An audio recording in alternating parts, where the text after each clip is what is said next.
रोको रोको, गाड़ी रोको, गाड़ी साइड में लगाओ। क्या माल भरा है? आम की पेटियां सब। हवलदार चेक करो। Come on, hurry up.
बताओ, तुमने उस बंदूकों से भरे ट्रक पर बम क्यों फेंका?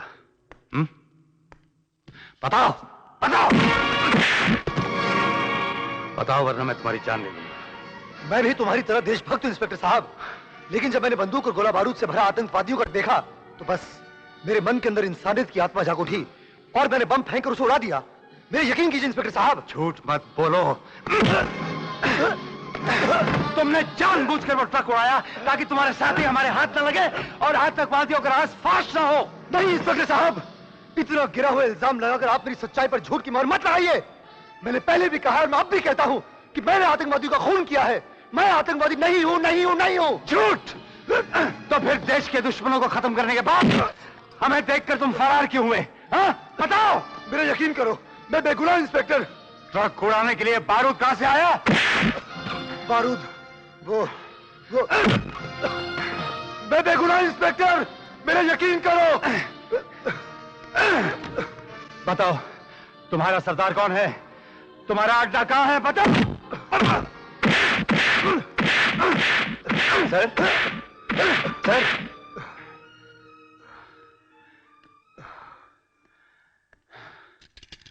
क्या है? सर, कमिश्नर साहब का आपके लिए फोन है। It's very urgent. इस डीडी का मतलब क्या हो सकता है? सर, मेरा ख्याल है डीडी या तो उस फैक्ट्री का ट्रेडमार्क है जहां ये हथियार बनते हैं, या फिर उस गिरोह के लीडर के नाम का शॉर्ट फॉर्म हो सकता है। You're right, बिल्कुल हो सकता है। बस इसी खोज में लगा हूं। इस डीडी अल्फाज का राज मालूम हो जाए तो समझ लीजिए आधा प्रॉब्लम सॉल्व हो गया। तुम्हारा ख्याल है कि जिस आदमी को तुमने अरेस्ट किया है वो तुम्हें कुछ बताएगा?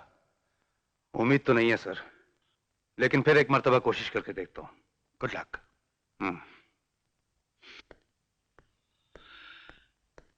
डीडी।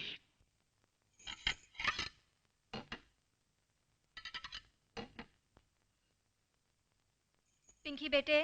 जी मम्मी। देखो बेटे, बहुत देर हो रही है। मैं तुम्हारे लिए खाना लगाती हूँ, तुम खाकर सो जाना, ठीक है? कभी नहीं, पापा आएंगे मैं उनके साथ ही खाऊंगी। ओफो, तुम्हारे पापा कभी वक्त पर आए हैं क्या? न जाने उन्हें कितनी देर लग जाए। तो क्या उनके आने तक तुम यूं ही मुंह लटकाए यहाँ बैठी रहोगी? मेरी अच्छी बेटी, जिद नहीं किया करते। कल सुबह तुम्हें जल्दी स्कूल भी तो जाना है। नहीं मम्मी, हम खाना पापा के साथ ही खाएंगे, चाहे कितनी भी देर हो जाए। बहू, तुम दोनों खाकर सो जाओ, मैं विनोद का इंतजार करती हूँ। कैसी बातें कर रही हैं आप माँ जी? मैं उनके बगैर कैसे खा सकती हूँ? क्यों, अब खुद क्यों इनकार कर रहे हो? वो तुम्हारे पति हैं, इनके बेटे हैं, तो मेरे भी तो पापा हैं। तुम लोग उनके बगैर नहीं खाते और मुझे खिला रहे हो। बड़े सयाने हो तुम लोग। हाँ। अरे इस घर की दादी माँ मैं नहीं, वो है। ये पापा की रोज रोज देर से आने की आदत छुड़ानी पड़ेगी। बहुत बिगड़ते जा रहे हैं। आज आने दो, आज नहीं छोड़ूंगी। पहले मुर्गा बनाऊंगी, बाद में खाना खिलाऊंगी। आज मैं उन्हें नहीं छोड़ूंगी। बेटे, ऐसा नहीं कहते, वो तुम्हारे पापा है ना? हाँ, तो उनको इतनी भी फिक्र नहीं कि मैं कब से उनका इंतजार कर रही हूँ? बेटे, ये इंतजार है ही ऐसी चीज। अगर ये इंतजार ना होता तो शायद दुनिया में प्यार ही ना होता। Pinky my darling. अरे Pinky, Pinky, I am sorry, बहुत काम था ऑफिस में, आज फिर देरी हो गई। पिंकी, तुम अभी तक सोए नहीं, जाग रही हो?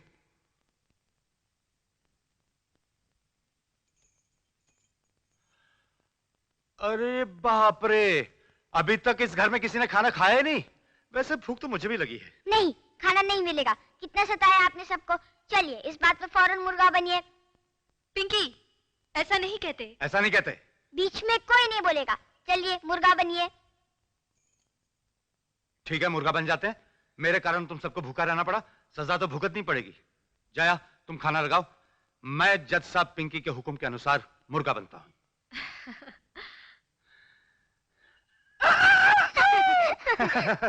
खामोश।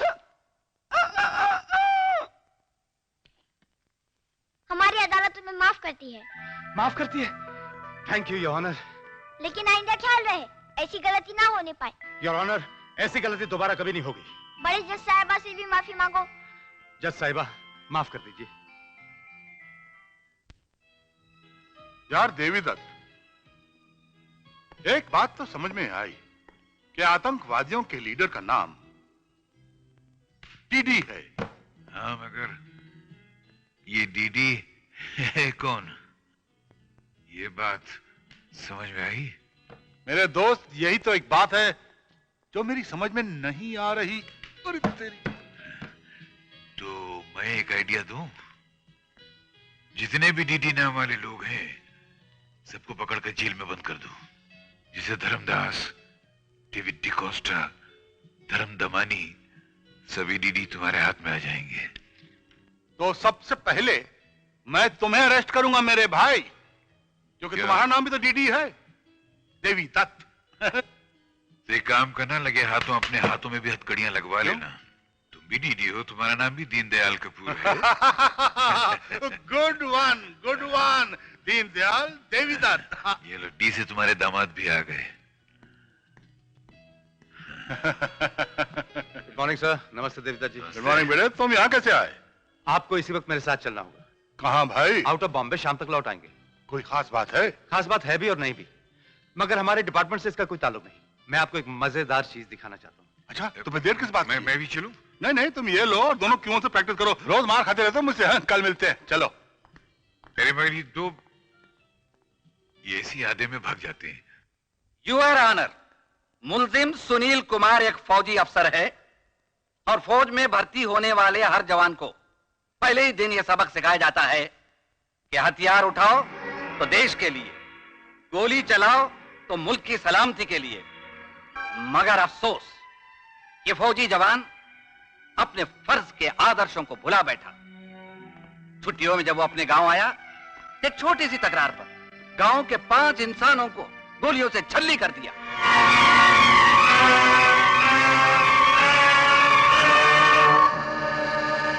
इसीलिए योर ऑनर, ऐसा जालिम और बेरहम इंसान जो जज्बात की रोह में आकर फर्ज की दीवारों को तोड़कर इंसानों का खून बहाता है, ऐसे इंसान का जिंदा रहना समाज के लिए खतरा है।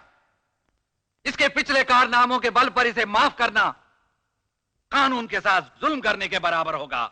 इसलिए मैं इस अदालत से दरख्वास्त करता हूं कि मुलजिम सुनील कुमार को कानून की किताब में जो सख्त से सख्त सजा हो वो मिलनी चाहिए, और वो है सिर्फ फांसी योर ऑनर, सिर्फ फांसी।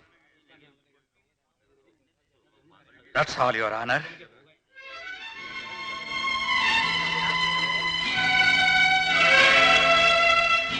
मुलजिम सुनील कुमार ने खुद अपने जुर्म का इकबाल किया है कि एक मामूली से झगड़े में उसने गुस्से में आकर 5 नौजवानों का खून कर दिया है। अदालत की नजर में यह एक बहुत संगीन जुर्म है, लिहाजा ये अदालत मुजरिम सुनील कुमार बल्द चंद्रकांत सिंह को इंडियन पिनल कोड की दफा 302 के तहत सजाए मौत का हुक्म देती है। यस सर, रिपोर्ट तैयार कर रहा हूं, थोड़ी देर में तैयार हो जाएगी। तैयार होते ही मैं उसे आपके पास ले आऊंगा। Yes sir, yes sir.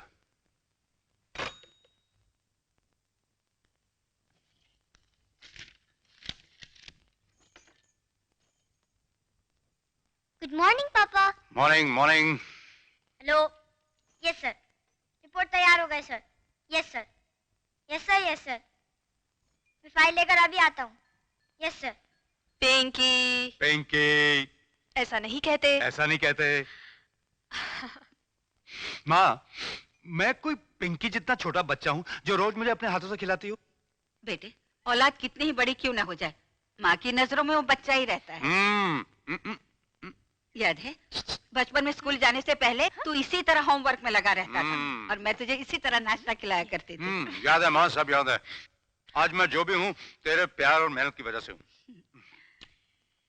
अच्छा माँ, मैं चलता हूँ, बहुत देरी हो रही है। ये नाश्ता कौन करेगा? माँ, बहुत काम है। अच्छा ठीक है, मैं रास्ते में खा लूँ। Bye bye bye. न जाने से कब फुर्सत मिलेगी। वो अपना रुमाल मैं अभी। सुनिए, रुमाल।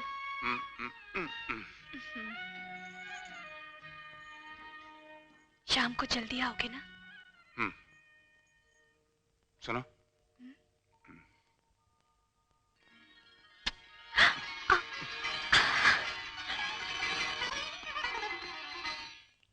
ये पापा रोज रोज अपना रुमाल क्यों भूल जाते हैं दादी माँ? चुप, तू नाश्ता कर ले, बहुत शरारती हो गई है।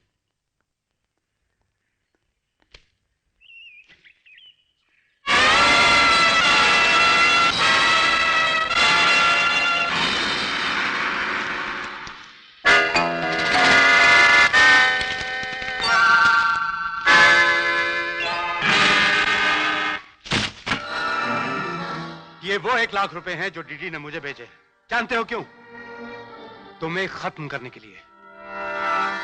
तुम डीडी के लिए गैर कानूनी काम करते हो और तुम्हारी वफादारी के बदले इनाम में वो तुम्हें मौत देना चाहता है। नहीं इंस्पेक्टर साहब, जब डीडी ने खत में लिख दिया है कि मेरी जिंदगी के दिन खत्म हो चुके हैं, तो फिर अब मुझे कोई नहीं बचा सकता, कोई नहीं। पागल मत बनो। डीडी कोई भगवान नहीं जो किसी की जिंदगी और मौत का फैसला कर सके। वो एक शैतान है, वैशी इंसान है जिसने कई इंसानों की जान ली है। अब भी उसका नाम बता दो तो कई मासूम और बेगुनाह इंसानों की जान बच सकती है। सच मानो, मैं तुम्हारा साथ दूंगा। मैं तुम्हारी जान की जिम्मेदारी लेता हूं, यह मेरा वादा है। मगर तुम्हें यह बताना पड़ेगा कि वो शैतान कौन है जिसने इस देश में वहशत फैला रखी है। कौन है ये डीडी? डरने की कोई वजह नहीं। मैं तुम्हारे साथ हूं, मैं कह चुका हूं तुम्हें। बताओ, बताओ, बताओ कुंदन, बताओ। ठीक है इंस्पेक्टर साहब, जब आपने मेरी जिंदगी बचाने की जिम्मेदारी ली है तो मैं बताऊंगा उस बास्टर्ड, ये क्या किया तुमने? नहीं, तुम ठीक हो ना? Get him to the hospital quickly.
Welcome mister Chaudhary. Thank you mister Tony. DD साहब के हुक्म के अनुसार मैंने कुंदन को खत्म कर दिया। वी नो दैट, ठीक किया, लेकिन खत्म इस तरह से करना चाहिए था कि पुलिस को पता ही नहीं चलता कि कुंदन का कातिल कौन है। लेकिन मिस्टर टोनी, अगर मैं उसे उस वक्त खत्म ना करता तो वो डीडी साहब की असलियत पुलिस के सामने जाहिर कर देता। यू आर राइट, लेकिन ये काम करके एक नुकसान हो गया। नुकसान? यस, नुकसान। कुंदन को इस तरह खत्म करके अब तुम ना तो पुलिस के रहे ना ही हमारे। जी यस। लेकिन इसका मतलब क्या हुआ? इसका मतलब तुम्हें बहुत जल्दी मालूम पड़ जाएगा inspector Chaudhary. Be patient. Tony साहब मेरी बात तो सुनिए। टोनी साहब मेरी बात तो सुनिए। टोनी साहब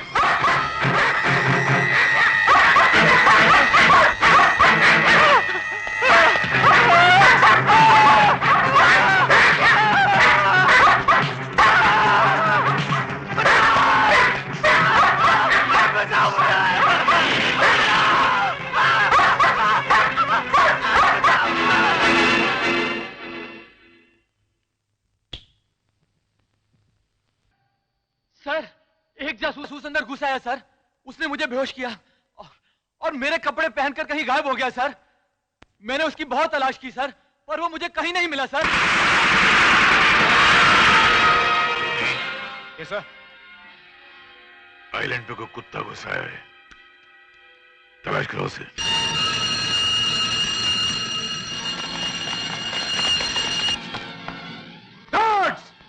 जजीरे के चारों तरफ उसे तलाश करो, एक एक कोना तलाश करो।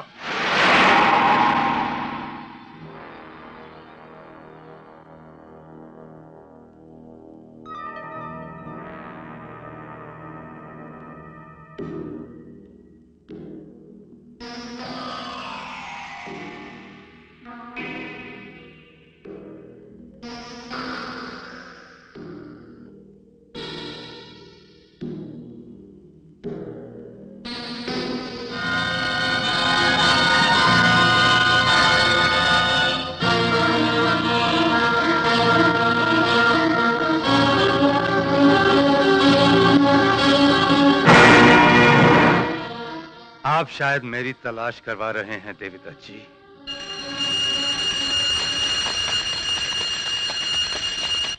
चलो उठो, मेरे साथ चलो। चलिए देशभक्त साहब, मैं तैयार हूं। ठहरो, तुम बिल्कुल डीडी की तरह शान और शौकत से मेरे आगे आगे चलोगे और मैं तुम्हारे गार्ड की तरह तुम्हारे पीछे पीछे। समझ गए? चलो।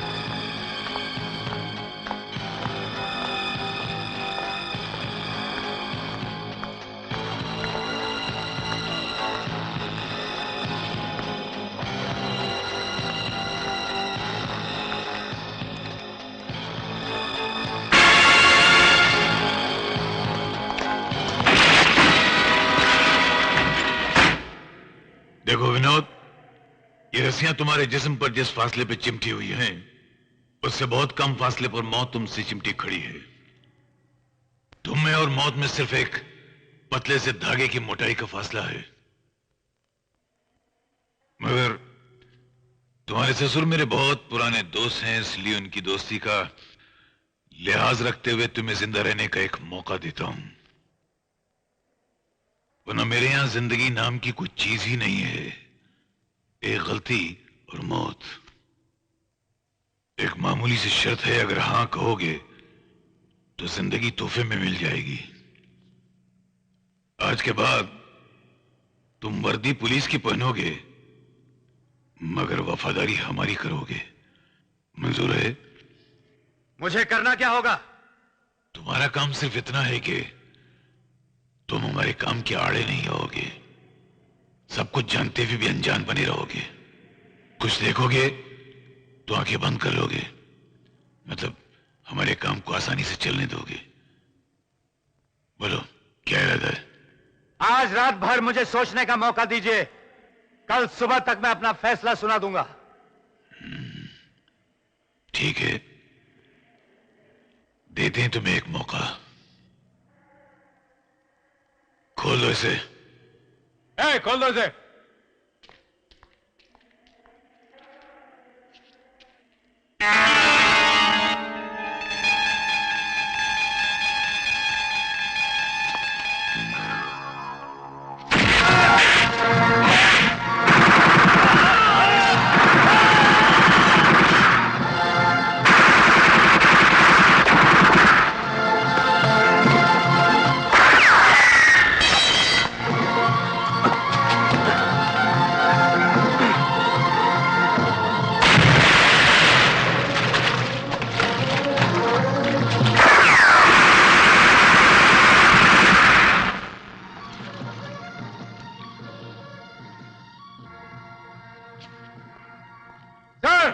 वो मर गया।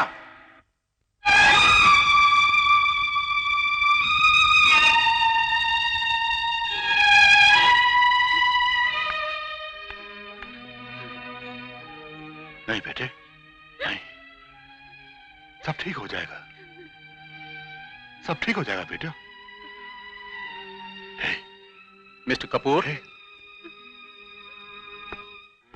सब ठीक तो है ना मेरे यार?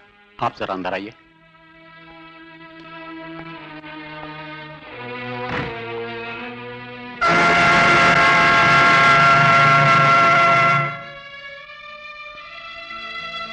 आई एम सॉरी मिस्टर कपूर, मैं आपके दामाद को नहीं बचा सका।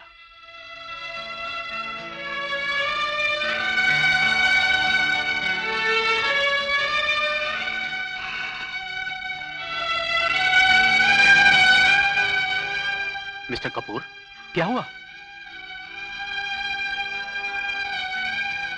कुछ नहीं, कुछ नहीं डॉक्टर, कुछ नहीं। यार, इस शरीर पर वर्दी तो है, मगर वर्दी के नीचे एक इंसान का जिस्म भी है, और इस जिस्म में औलाद के दुख से पिघलकर पानी पानी हो जाने वाला दिल भी है मेरे यार। आज मुझ पर मुसीबत आई है और मेरे पैर लड़खड़ा गए यार। हिम्मत से काम लीजिए कपूर साहब, मरने वाला तो मर गया, अब वो लौट कर तो नहीं आ सकता।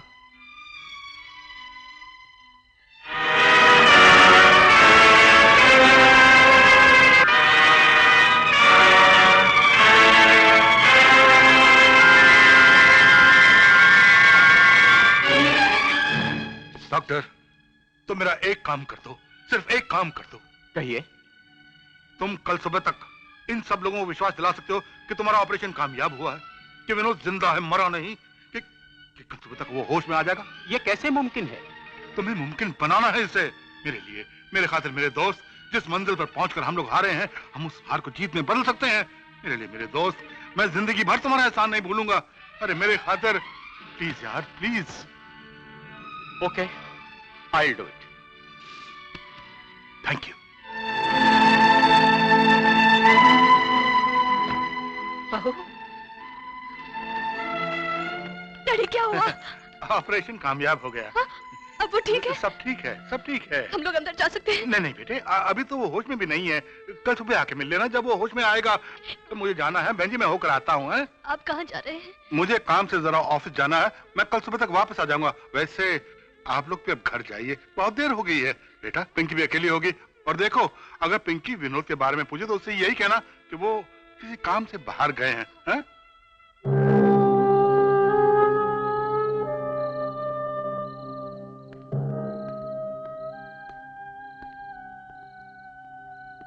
तुम्हारी कोई आखिरी ख्वाहिश? चलो।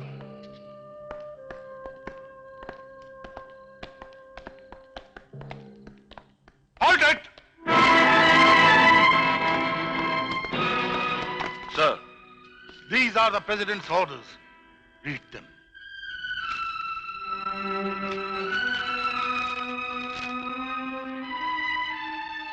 अच्छा हुआ कमिश्नर साहब, आप ठीक वक्त पर आ गए। मिस्टर सुनील, प्रेसिडेंट का ऑर्डर है कि तुम्हारी फांसी फिलहाल मुलतवी की जाती है।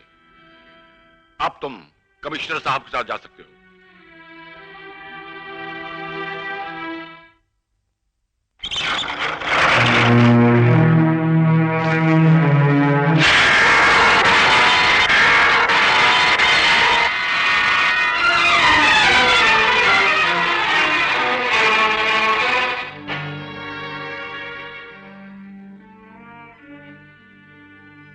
बिल्कुल तुम्हारा हम शक्ल है। ये मेरा दामाद था, अपनी मां का इकलौता बेटा, मेरी इकलौती बेटी का पति, एक 7 साल की छोटी सी बच्ची का बाप। इसकी मौत से इसकी मां बेसहारा, मेरी बेटी विधवा और पिंकी अनाथ हो गई।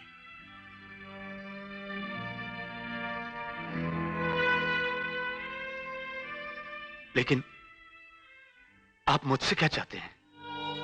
देखो सुनील, तुम्हारा जुर्म साबित हो चुका है, क्योंकि तुमने खुद अपना जुर्म इकबाल किया है। लेकिन तुम्हारे मरने से पहले मैं तुम्हें एक मौका दे सकता हूं, या तुम कोई वैसा काम करके जाओ जैसे कि तुम्हारे बुजुर्गों ने इस देश के लिए किया। तुम उस काम को पूरा करो जिस काम को करते करते विनोद देशद्रोहियों के हाथों मारा गया। इस शहर के करीब यहीं कहीं उनका अड्डा है, एक फैक्ट्री है जहां पे वो लोग हथियार बनाते हैं और आतंकवादियों के जरिए वो इस मुल्क का अमन खत्म कर देना चाहते हैं। मैं समझता हूं कि हमारा विनोद जरूर उनके अड्डे तक पहुंचा होगा।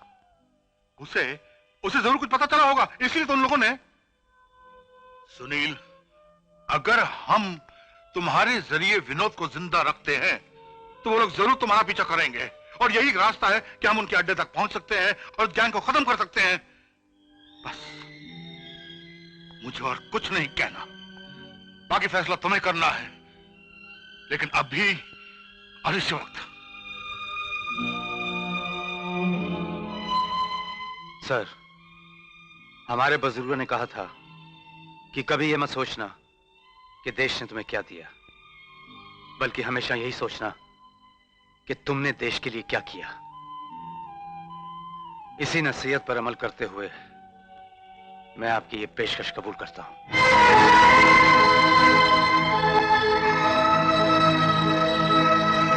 और मैं आपका शुक्रगुजार हूं कि कत्ल के इल्जाम में फांसी चढ़ने के बजाय आप मुझे फिर से सिपाही बनने का मौका दे रहे हैं। इस मेहरबानी के लिए मैं आपको सैल्यूट करता हूं।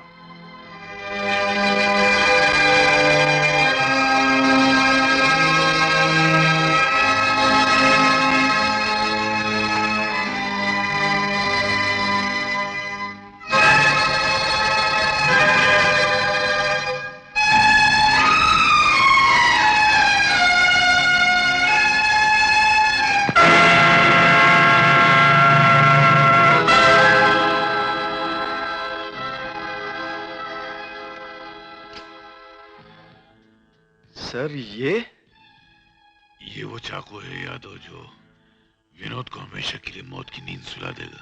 इस छोटे से चाकू से सर? दिखने में एकदम छोटा है मगर काम बहुत बड़े बड़े करता है। इससे किसी का कत्ल करने की जरूरत नहीं है, किसी का हाथ लो, सिर्फ ऐसे चुरा दो तो वो मर जाएगा। इससे क्यों?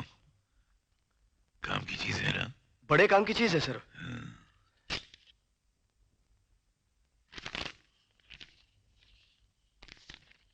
टोनी। सर। ये चाकू और ये उस आदमी का पता। जाओ।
दरवाजा खोलो।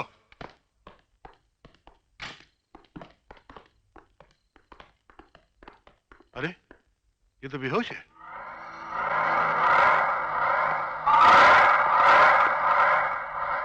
मेरा ख्याल है कि डीडी का कोई आदमी विनोद को खत्म करने यहां जरूर आया था। वो कांच काटने में भी कामयाब हुआ, लेकिन शायद फिसल गया और नीचे गिर गया। Mister Kapoor, please come fast. Yes, जहां तक मेरा ख्याल है ये कल सुबह तक पूरी तरह होश में आ जाएंगे। Very good. आप जल्दी से इसे किसी दूसरे रूम में शिफ्ट कराइए। तुम जाओ और बाहर का पहला डबल करवाओ। Come on.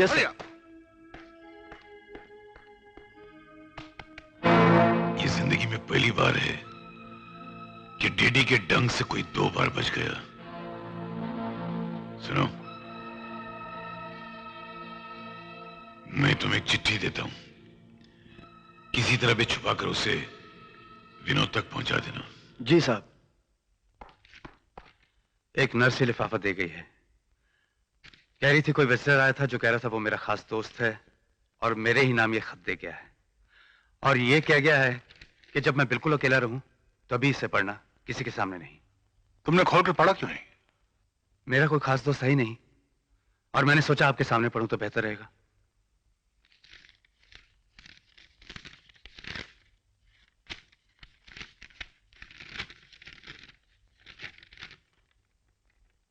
इंस्पेक्टर विनोद, तुमने मुझे देख लिया है और मेरे खुफिया अड्डे के बारे में भी जान चुके हो, लेकिन मेरे बारे में कुछ कहने से पहले इतना याद रखना कि तुम्हारी एक माँ है, बीवी है और एक छोटी सी प्यारी प्यारी मासूम बेटी भी है।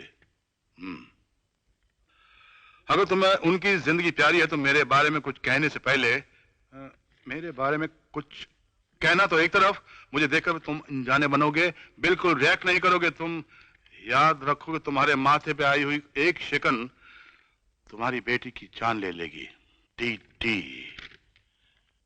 कौन है ये डीडी? है कौन ये डीडी? खैर, वो तो पता लगा लेंगे, लेकिन इस खत ने मेरा काम बहुत आसान कर दिया है। वो कैसे? उसने इस खत में लिखा है कि मुझे देखकर रिएक्ट मत करना। मैं उस कमबख्त को जानता ही नहीं तो रिएक्ट कैसे करूंगा? अगर वो मेरे सामने भी होगा तो वो यही समझेगा कि मैं जानबूझकर अनजान बन रहा हूं, वरना पहले से उसे शक हो जाता कि मैं विनोद नहीं हूं। It's good. It's very good. तुम लेटे रहो, मैं देखता हूं कौन है।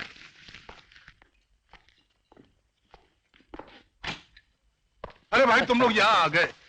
अरे भाई, हम तुम्हारे दोस्त हैं, क्या हमारा विनोद पर कोई हक नहीं? कमाल है, हम उनकी खैरियत के बारे में नहीं पूछ सकते? नहीं, आओ आओ आओ। Thank you. माफ कीजिए विनोद बाबू, आपको डिस्टर्ब किया, लेकिन क्या करें, रहा भी नहीं गया। अब तबीयत कैसी है आपकी? ठीक है, खतरे से बाहर है। भगवान का शुक्र है। दीदी का कुछ पता चला?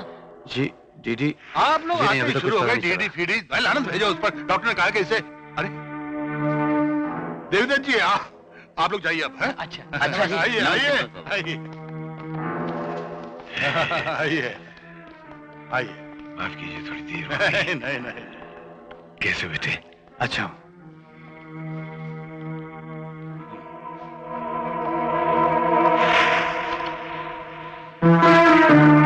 विनोद बेटे, तुम्हें इस तरह मुस्कुराता देखकर मेरी जान में जान आ गई। हम तो घबरा गए थे कि तुम हमारे हाथ में आओगी या नहीं आओगे, लेकिन हमारी सख्त तपस्या ने तुम्हें हमारा अपना बना ही दिया। भगवान का लाख लाख शुक्र है। बहुत डर गए थे हम लोग। हाँ, भगवान तुम्हें खुश रखे, सही सलामत जिंदा रखे। शुक्रिया अंकल, आपकी हमदर्दी और प्यार के लिए बहुत बहुत शुक्रिया। अब चौधरी की जगह पुलिस डिपार्टमेंट में हमारे एक और आदमी की भर्ती हो गई है, वो भी मुफ्त में, बगैर कुछ खर्च किए। टोनी, एक बार उसे ठीक तो हो जाने दो, फिर देखना उसकी बेटी को निशाना बनाकर मैं उससे ऐसे ऐसे काम कराऊंगा कि वो भी जिंदगी भर याद रखेगा कि डीडी यानी दीनदयाल नहीं, डीडी यानी दर्द का दरिया होता है। Very well said sir, very well said. DD यानी दर्द का दरिया। Excellent sir, excellent.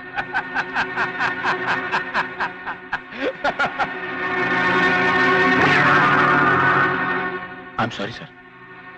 ये लो। Very sorry sir.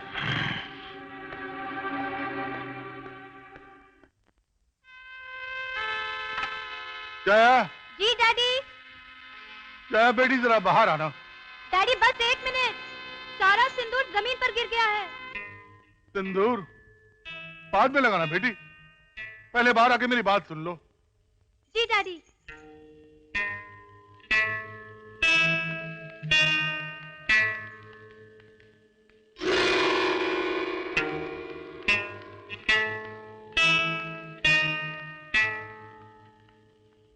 क्या बात है डैडी?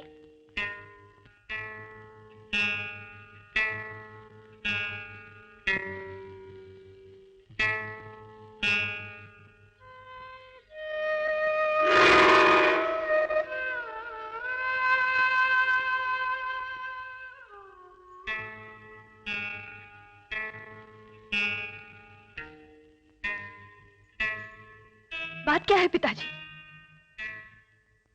जिस आदमी से आप लोगों ने अस्पताल में मुलाकात की थी, वो आदमी विनोद नहीं था। क्या? ये आप क्या कह रहे हैं? ठीक कह रहा हूं बेटी। विनोद ने तो उस रात ऑपरेशन टेबल पर ही दम तोड़ दिया था।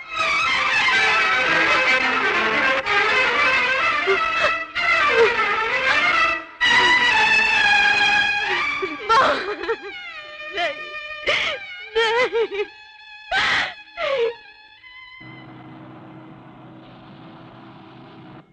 उसका नाम सुनील है। 5 आदमियों के कत्ल के जुर्म में उसे फांसी की सजा हो चुकी है, लेकिन चूंकि वो विनोद का हमशक्ल है, इसलिए मैंने कानून से उसकी जिंदगी उधार मांग ली, ताकि उसके जरिए मैं वो सारे काम पूरे कर सकूं जो विनोद छोड़ गया है। हाँ बहन जी, देशद्रोही को खत्म करने का वो ख्वाब जो विनोद ने देखा था, उसकी जिम्मेदारी अब आप दोनों पर है। आप भूल से भी किसी के सामने कभी आंसू मत बहाना, किसी पे ये जाहिर मत होने दीजिएगा कि ये हमारा विनोद नहीं, ये हमारा विनोद है। जी, आज सुनील घर आ रहा है, आप उसकी वैसे ही इज्जत कीजिए, उसका वैसे स्वागत कीजिएगा जैसे कि ये सुनील नहीं, हमारा विनोद है। नहीं पिताजी, नहीं, ये मुझसे नहीं होगा। मैं ऐसा नहीं कर पाऊंगी, मैं ऐसा नहीं कर सकूंगी पिताजी। तू क्या कह रही है बेटी, क्या कह रही है तू? तेरे पति ने देश के लिए अपनी जान कुर्बान कर दी और तू अपना फर्ज निभाने से इनकार कर रही है। वो आ गया। वो आ गया बेटी। ये सिंदूर ले, जल्दी से लगा ले इसे। जया, तुझे पिंकी का वास्ता है। तुम्हारी बेटी को मालूम हो गया ना कि उसका पापा जिंदा नहीं रहा, तो वो ये सदमा बर्दाश्त नहीं कर सकेगी, रो रो के मर जाएगी वो। ये ले बेटी, ले, ये जल्दी से जा, सिंदूर लगा ले बेटी।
कैसी हो मां?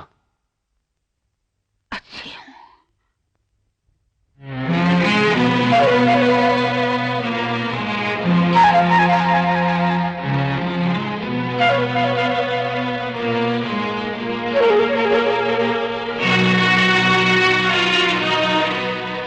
कैसी हो जाए?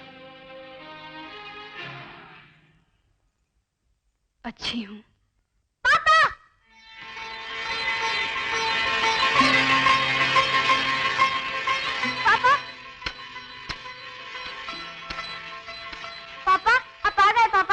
हाँ बेटे, हम आ गए।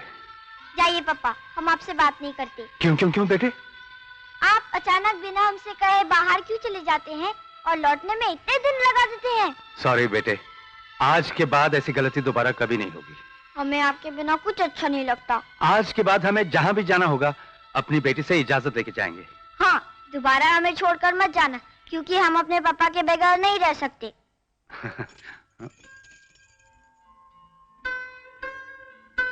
देखिए ना पापा, मम्मी भी आपसे नाराज है और दादी माँ भी नाराज है। मैं जाकर मम्मी को मनाती हूँ।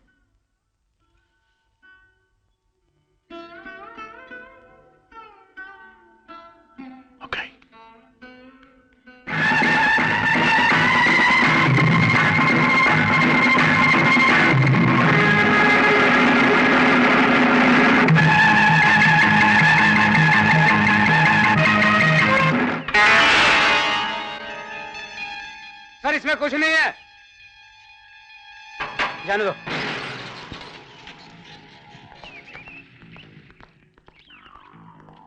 नीचे उतरो। सलाम साहब। हल्का खोलो। इसमें तो कुछ नहीं, चाय की पत्ती। हल्का खोलो। जी साहब। वर्मा। Yes sir. ठहरो इंस्पेक्टर।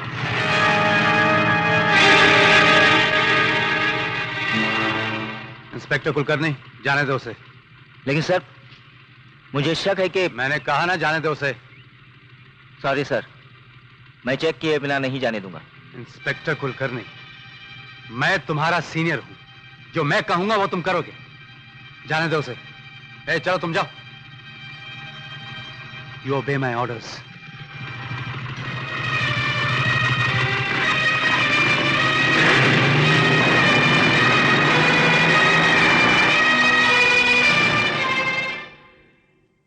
और कुछ? इस वाकये से जाहिर होता है कि इंस्पेक्टर विनोद आतंकवादियों से मिला हुआ है। और कुछ? या तो इंस्पेक्टर विनोद ने रिश्वत ली है या फिर वो डर गया है।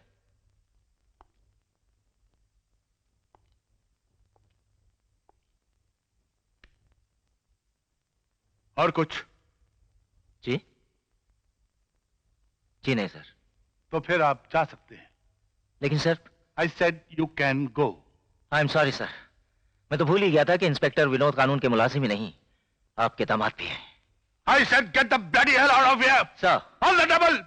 Out. Sir.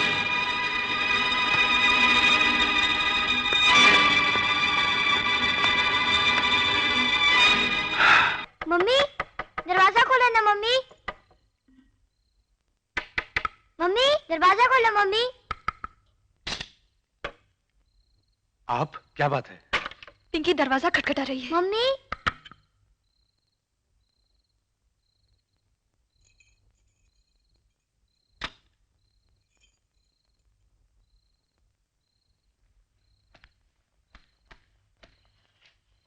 पापा, पापा। हाँ।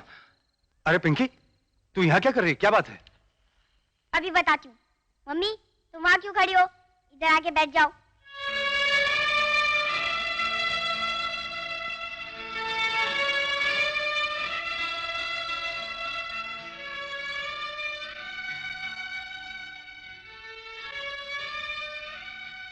आप दोनों लाख कोशिश करें, मगर मुझसे कोई बात छुपा नहीं सकते। क्या छुपाया है? हाँ, मुझे सब पता है। क्या क्या पता है? मुझे सब याद है। अरे बाबा बताओ ना, क्या याद है? वही 15 जुलाई। क्यों, कैसा चोर पकड़ा? बताइए 15 जुलाई को क्या है? 15 जुलाई को वो क्या है? क्या है 15 जुलाई को? अरे क्या हुआ आपकी याददाश्त को पप्पा? 15 जुलाई को तो आप दोनों की शादी की सालगिरह है। अरे हाँ, याद आया। 15 जुलाई को तो हमारी शादी की सालगिरह है। ये भी कोई भूलने का दिन है बेटी?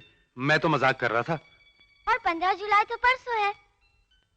हर साल सालगिरह की तैयारियां 4-5 रोज पहले ही से शुरू हो जाया करती थी, लेकिन इस साल अब तक सालगिरह की तैयारियां क्यों शुरू नहीं की?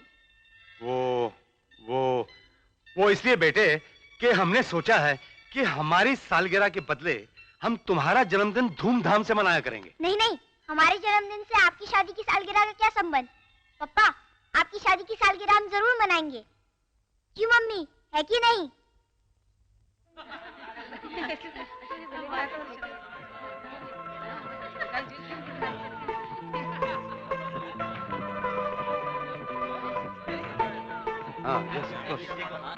हेलो विनोद। शादी की सालगिरह मुबारक हो। Thank you. Please. Thank you. Hello Vinod, आप हमारे बच्चे की सालगिरह पर आए नहीं? जी मैं कमाल है, अब पहचाने से भी इनकार कर रहे हो? आइए आइए मिस्टर चोक। मिस्टर चोक, मिस्टर चोक, आपको ना पहचानने का सवाल का पैदा होता है। दरअसल विनोद बहुत ही शर्मिंदा है, आपसे माफी मांगना चाहता है। आजकल वो एक खास मुजरिम की तलाश में है, हफ्ते भर घर में नहीं आता। हाँ। ऐसा कौन सा मुजरिम है भाई? जी वो, लो आ गए वो। कौन मुजरिम? जी नहीं, देवीदत्त जी।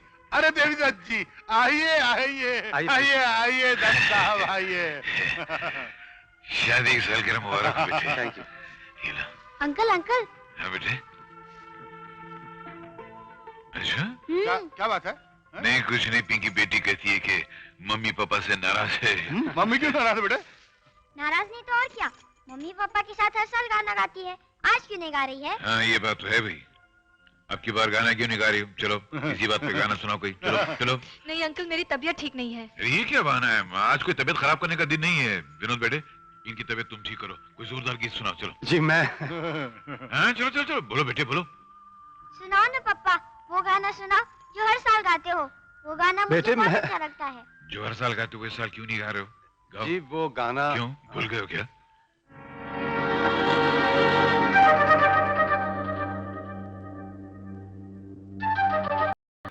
मैं सिर्फ तुम्हारी पत्नी हूँ और तुम्हारा ही नाम लेते लेते इस दुनिया से चली जाऊंगी। मैं सारी दुनिया के सामने एक गैर मर्द को अपना पति कैसे मान लूं? मैंने तुम्हारे लिए ही सब कुछ किया, तुम्हारे सपनों को पूरा करने के लिए मैं राजी हुई थी। विनोद, अब मुझसे ये नाटक नहीं होगा, नहीं होगा मुझसे। नहीं चाहिए ये दुनिया, नहीं चाहिए ये जिंदगी। मुझे अपने पास बुला लो विनोद, मुझे अपने पास बुला लो, अपने पास बुला लो विनोद।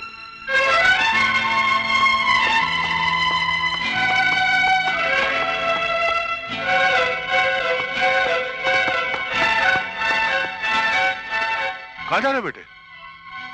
वापस जा रहा हूँ। वापस? हाँ, जहां से आप मुझे लाए थे उसी जेल में वापस जा रहा हूँ। किस लिए? फांसी पर चढ़ने के लिए। मगर क्यों? क्या हुआ? कैसे बाप हैं आप? कोई डर, कोई एहसास, कोई जज्बा आपके सीने में है या नहीं? आपकी बेटी का दिल पति की मौत के जख्मों से छलनी है और आप उस जख्म, उस दर्द की परवाह किए बगैर उसे गैर मर्द के साथ पत्नी का नाटक करने पर मजबूर किए जा रहे हैं। आप ये क्यों भूल जाते हैं कि वह पतिव्रता हिंदुस्तानी औरत है, मगर आपका दिल रखने के लिए मजबूर होकर कठपुतली की तरह आपके हुक्म पर चली जा रही है। लेकिन उसके दिल पर क्या गुजर रही है, कभी मालूम किया है आपने? मुझे सब मालूम है। कुछ नहीं मालूम आपको। जिन दुखों और परेशानियों के हालात से आपकी बेटी गुजर रही है, एक दिन तंग आकर खुदकुशी कर लेगी, मर जाएगी वो। बेटे, इस दुनिया में ऐसा कोई भी इंसान नहीं जिसके हिस्से में दुख ना हो। और जहां तक मौत का संबंध है, मौत से किसी को भी छुटकारा नहीं। जिस तरह हर सुबह की शाम होती है, उसी तरह हर जिंदगी को मौत का कंबल ओढ़ना ही पड़ता है। कोई जरा जल्दी ओढ़ लेते हैं और कोई जरा देर से। लेकिन बेटे, कुछ लोग ऐसे भी होते हैं जो मरकर भी जिंदा रहते हैं, जैसे कि हमारा विनोद। उसने फर्ज के लिए अपनी जान कुर्बान कर दी। ऐसे लोग अपना खून बहाकर हमारे दिलों में जिंदा रहते हैं।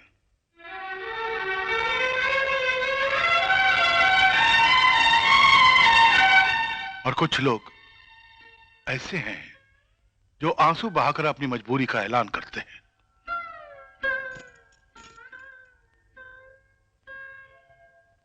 बेटी, हम सब कमजोर इंसान हैं बेटी, लेकिन ऐसी मजबूरी और बेबसी के मोड़ तो हर इंसान की जिंदगी में आते हैं। बढ़िया इंसान तो वो है जिसे कमजोरी कमजोर करने में नाकाम रहे, वो बढ़िया इंसान है बेटी।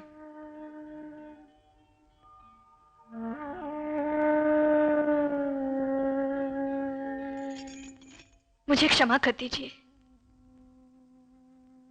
दरअसल मैं उनके गम में उनका फर्ज भुला बैठी थी, जिसे आप पूरा करने यहां आए हैं।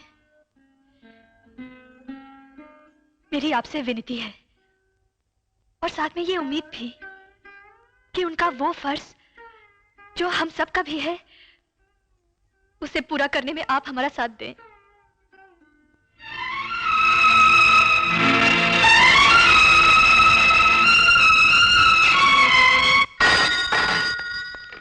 इंस्पेक्टर विनोद है। विनोद, इस आवाज को पहचानते हो ना? यस मिस्टर डीडी, फरमाइए कैसे याद किया?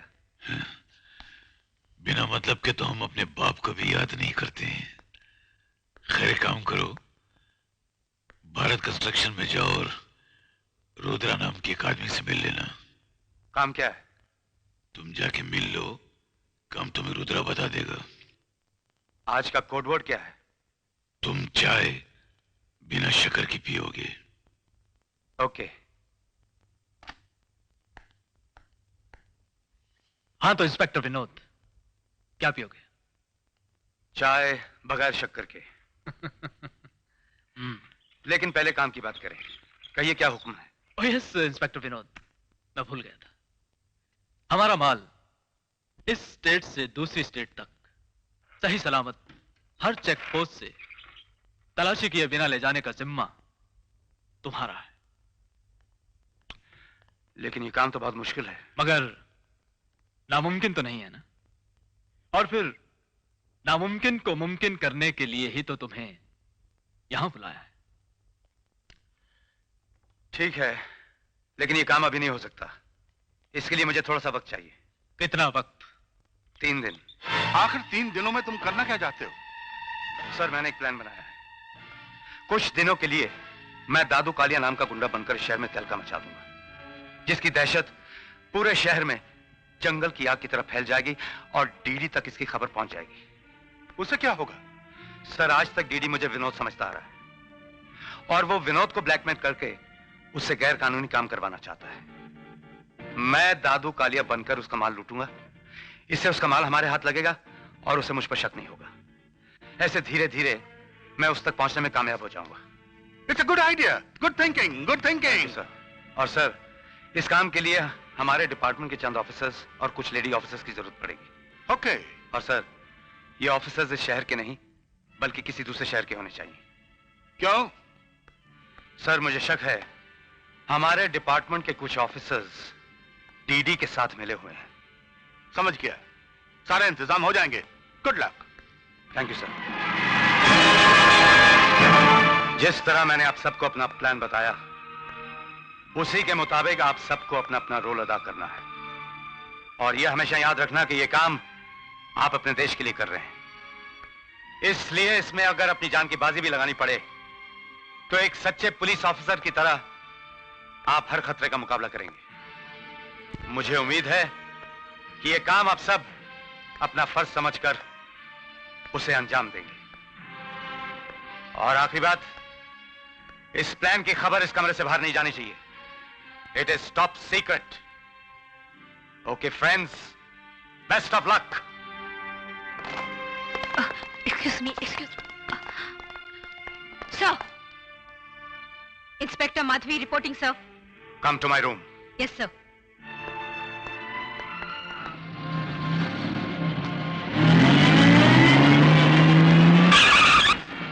अरे मारो बाप! अरे अरे अरे अरे भैया!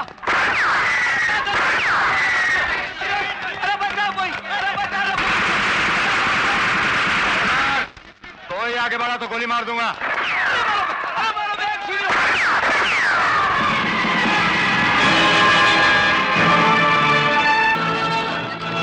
कोई अपनी जगह से नहीं हिलेगा। जहां भी खड़े रहा, बैठ जाओ उधर। बैठ बैठ, नहीं तो देगा रख के। हाँ, ये हुआ ना बात। तुम लोग अपन को नहीं जानता ना? नहीं जानता तो पूछो हम कौन है। पूछो कौन है? अपन का नाम दादू कालिया है। क्या? दादू कालिया। खामोश। हाँ, ये हुआ ना बात। प्रोग्राम खत्म होने के बाद ही तुम लोग इधर से बाहर जाएगा। क्या? और मैं दादू कालिया तुम सबके लिए प्रोग्राम पेश करेगा। क्या? लेकिन अगर कोई अपनी जगह से हिला तो ये पिस्तौल की गोली उसकी खोपड़ी की खोली में खून का होली जला देगा। क्या? लाला! बचाओ! छोड़ दो मुझे! बचाओ! बचाओ! रुक जाओ!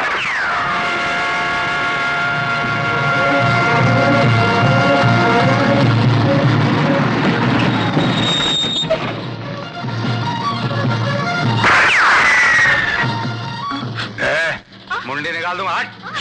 चल! छोड़ो! छोड़ो! बचाओ! बचाओ! बचाओ! अबे चल!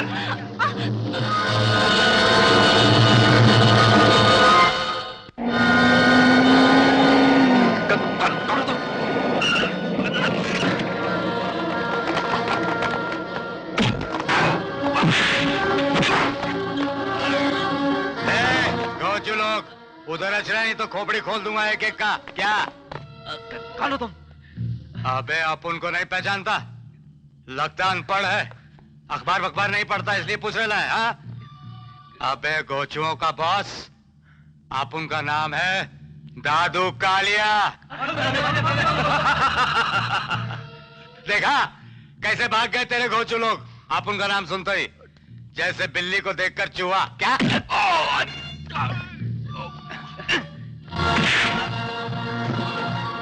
लॉरी ले गया।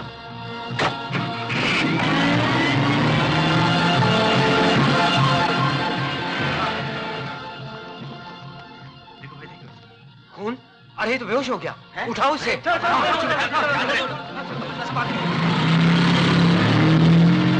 सुनो सुनो, क्या हुआ? दादू कालिया अपने गुंडों के साथ आया था हुजूर। ट्रक भी ले गया और रुद्रा साहब को भी उठाकर ले गया। मोटरसाइकिल संभाल।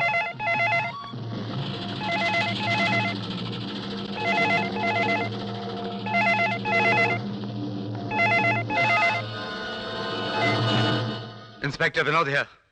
तुम अभी तक वहां क्या कर रहे हो? रुद्रा कहाँ है? बहुत बुरी खबर है डीडी साहब। मेरे यहाँ पहुंचने से पहले ही दादू कालिया माल से भरा हुआ ट्रक और रुद्रा दोनों को यहाँ से ले जा चुका था। इंस्पेक्टर विनोद, फरमाइए। मुझे किसी भी हालत में दादू कालिया की मौत और रुद्रा जिंदा चाहिए। माल के साथ? मुझे माल की परवाह नहीं है, मुझे कालिया की मौत और रुद्रा चाहिए। मैं कोशिश करता हूं। कोशिश नहीं, ये तुम्हारा असाइनमेंट है। अगर पूरा नहीं करोगे तो मैं तुम्हारी बच्ची के टुकड़े टुकड़े बनाकर तोहफे में भेज दूंगा। बोल बे गोचू, डीडी कौन है? बोल। नहीं, मुझे नहीं मालूम। अबे दादू कालिया को ना सुनने का आदत नहीं है क्या? बोल, वरना तेरी खोपड़ी में गोली चलाकर सुरंग खोद देगा। क्या? बोल बोल। नहीं, मैं नहीं बताऊंगा। अगर मैंने बता दिया तो डीडी मुझे कभी नहीं छोड़ेगा। वो मुझे तड़पा तड़पा कर मौत देगा।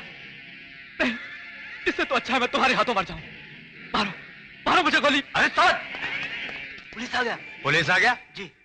ये साला पुलिस वाला भी कुत्ते के माफिक सूंघ सूंघ के आ जाता है। हेगो, तू उनको रोक। जी हाँ। मैं तेरे को बाद में देखता है। हाँ, चल चल अंदर चल।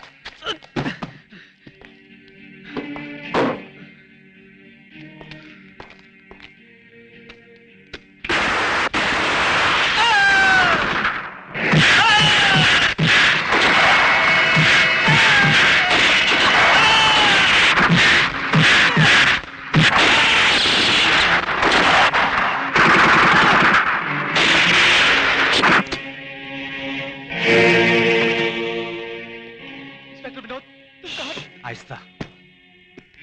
मैं सिर्फ तुम्हारी हिफाजत के लिए आया हूं।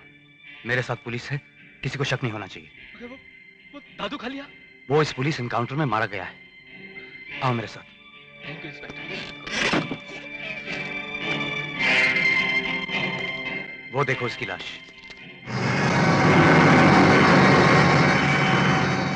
इंस्पेक्टर,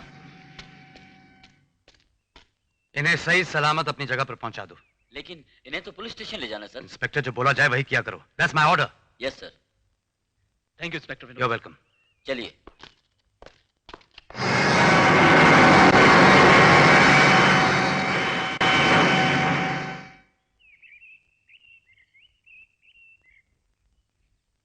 अरे पिंकी, तुम कब आई? यहां आओ, मेरे पास बैठो। यहां आओ। अरे पिंकी, क्या हो गया? पिंकी, मेरी बात तो सुनो। पिंकी, कमाल है। गड़बड़ है, कुछ मामला जरूर गड़बड़ है।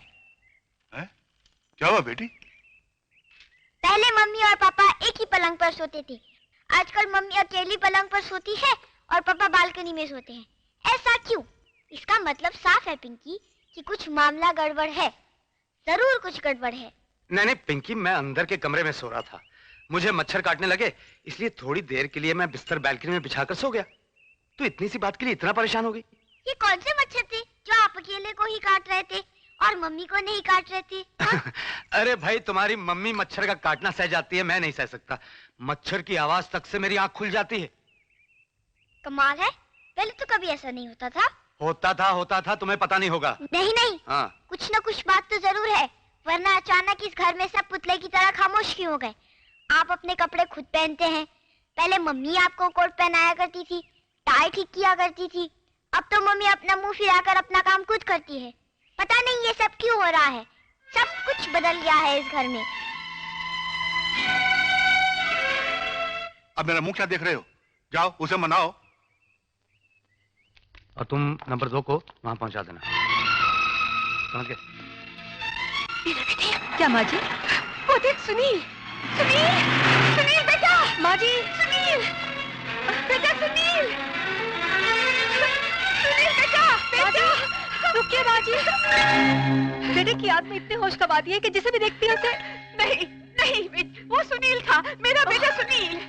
मेरी ममता की कसम। लेकिन माँ जी, वो तो इंस्पेक्टर साहब, अभी अभी रजीब में गया। कौन था वो? कौन था वो? वो तो विनोद है। क्यों, क्या बात है? विनोद? जी नहीं, उसकी शक्ल मेरे सुनील से कितनी मिलती है। वो कहाँ रहता है? भारत नगर, कमिश्नर साहब की कोठी में। कमिश्नर साहब के दामाद हैं वो। बहुत मेहरबानी, बहुत मेहरबानी। चल बेटी। चलिए माँ जी।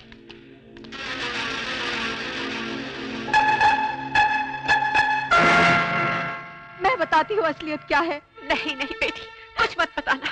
क्यों माँ जी, क्यों ना बताओ? मेरा तो मन कहता है कि मैं चिल्ला चिल्ला कर सारे संसार से कहूँ कि मेरे सुनील ने किसी का खून नहीं किया, वो कातिल नहीं है। बस बेटी बस। बहन जी, अगर वो सचमुच खूनी नहीं था तो आपको सच्चाई बताने में क्या इतराज है? इसलिए कि मेरे बेटे ने मुझे कसम दी थी और वो कसम मैं तोड़ना नहीं चाहती। माँ जी, आपके बेटे इनके बेटे के हमशक्ल थे, इसलिए हम उनके बारे में सब कुछ जानना चाहते हैं। हम आपको वचन देते हैं कि हम इस राज को राज ही रखेंगे, जिस तरह आज तक आपने राज रखा है। हमारा विश्वास कीजिए माँ जी।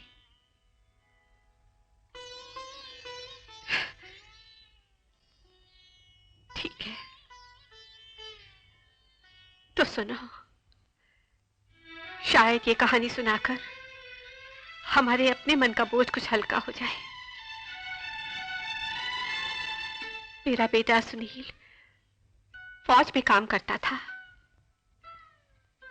आखिरी बार छुट्टियों में वह हमसे मिलने अपने घर आया हुआ था। वो और मीना एक दूसरे को चाहते थे, लेकिन उसे अपनी इकलौती बहन से बहुत प्यार था। दिन रात लाजो के हाथ पीले करने की फिक्र में लगा रहता। आखिर भगवान ने हमारी सुन ली और एक दिन की बात है।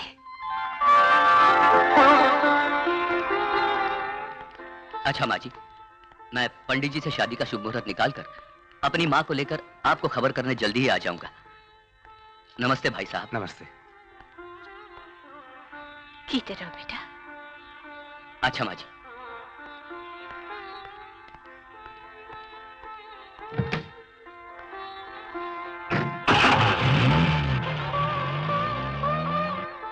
शादी के एक रोज पहले लाजो मंदिर गई थी। वहां गांव के 5 गुंडों ने उसे देखा और उसका पीछा किया।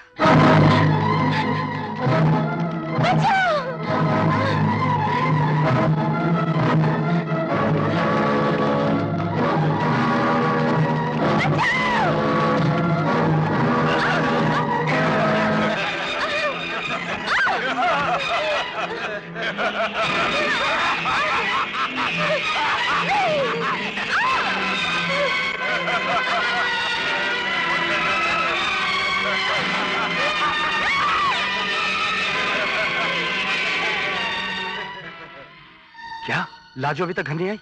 हाँ बेटा, मुझे बहुत घबराहट हो रही है। नहीं माँ, तू फिक्र मत कर, मैं अभी देख के आता हूँ। अच्छा।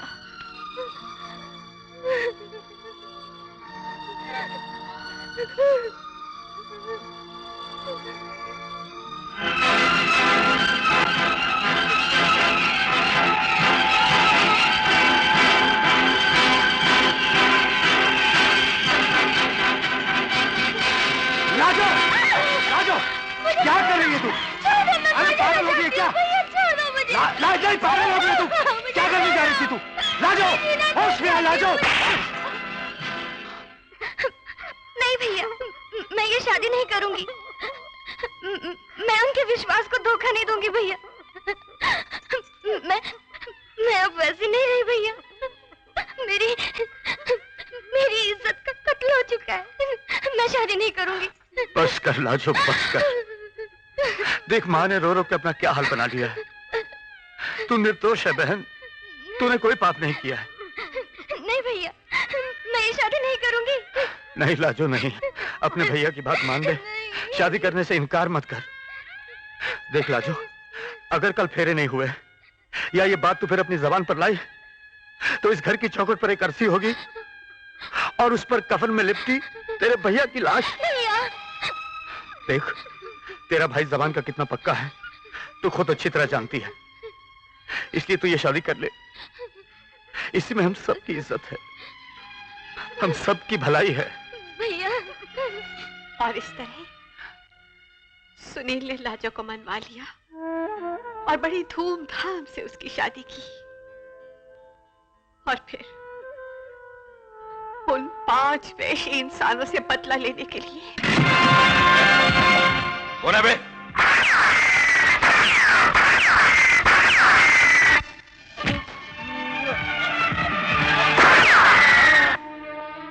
मेरा बेटा सुनील, अगर उस दिन अदालत में असलियत बता देता कि इन 5 कमीनों ने उसकी बहन की इज्जत, तो अदालत मेरी बेटी लाजो को गवाही देने के लिए कटहरे में खींच लाती और फिर सारी दुनिया को और उसके पति को सच्चाई का पता चल जाता और मेरी बेटी की जिंदगी बर्बाद हो जाती। लेकिन सुनील ने ऐसा नहीं होने दिया, ऐसा नहीं होने दिया। उसने अपनी बहन की जिंदगी बचाने के लिए अपनी जिंदगी दांव पर लगा दी और इस तरह उसने अपनी बहन को बचा लिया। हाँ, अपनी बहन को बचा लिया उसने। बस करो बहन, बस करो, रो मत। भगवान की जो मर्जी होती है वही होता है। आपके बेटे का इतना बड़ा त्याग देखकर किसे गर्व नहीं होगा। भगवान ऐसा भाई हर बहन को दे। अब आज्ञा दीजिए बहन, हम चलते हैं। नमस्ते बहन। चल बेटी।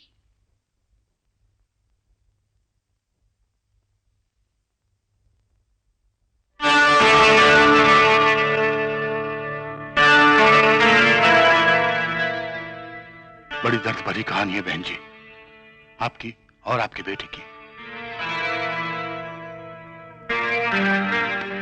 क्यों विनोद?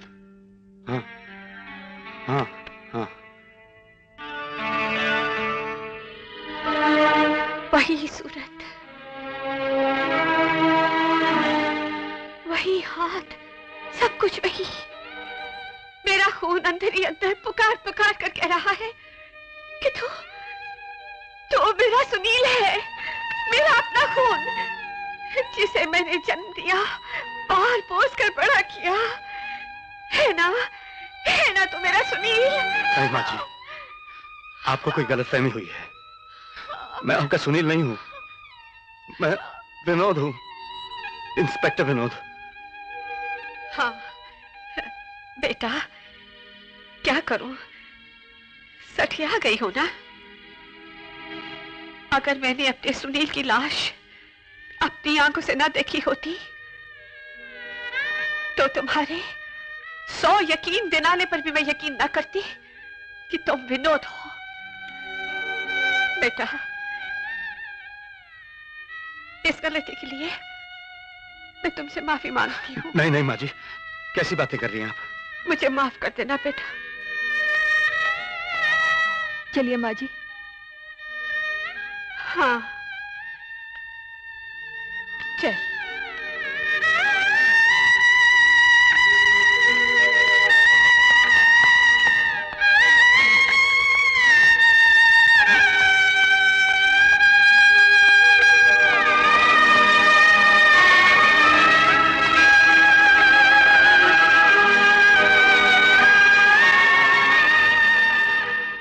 मिस्टर टोनी, मैं पूरे यकीन के साथ कह सकता हूं कि इंस्पेक्टर विनोद अब इस दुनिया में नहीं है, वो मर चुका है। और ये आदमी जो इंस्पेक्टर विनोद बना हुआ है, ये विनोद का हमशक्ल है और इसका नाम है सुनील। मिस्टर यादव, अगर आपकी बात झूठ साबित हुई तो डीडी साहब आपका क्या अंजाम करेंगे ये आप जानते हैं ना? जानता हूं मिस्टर टोनी, अच्छी तरह से जानता हूं। और अगर ये बात सच साबित हुई तो मुझे मालामाल भी कर देंगे, है ना?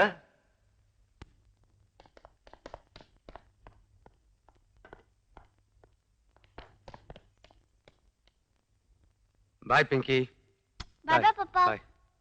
लेकिन बेटी, नाश्ता तो करके जाओ। माँ सुबह की ड्यूटी है, पुलिस स्टेशन जल्दी पहुंचना है, वहीं जाकर नाश्ता कर लूंगा। बाय। मम्मी, हाँ? ये पापा का रुमाल, जाके देख आओ। जाओ ना। हाँ बेटे, सुनिए।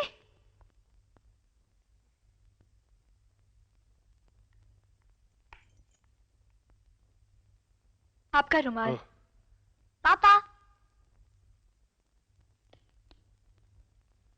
शाम को जल्दी आएंगे ना पापा? हाँ।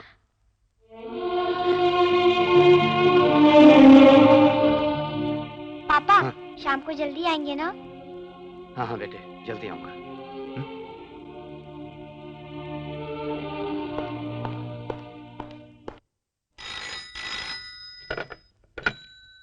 Inspector Vinod speaking. हाँ विनोद। डीडी का फोन है, कॉल ट्रेस कर। हाँ बोलिए जी। हमारा एक agent hotel sun and sand के रूम नंबर 401 में फंसा हुआ है।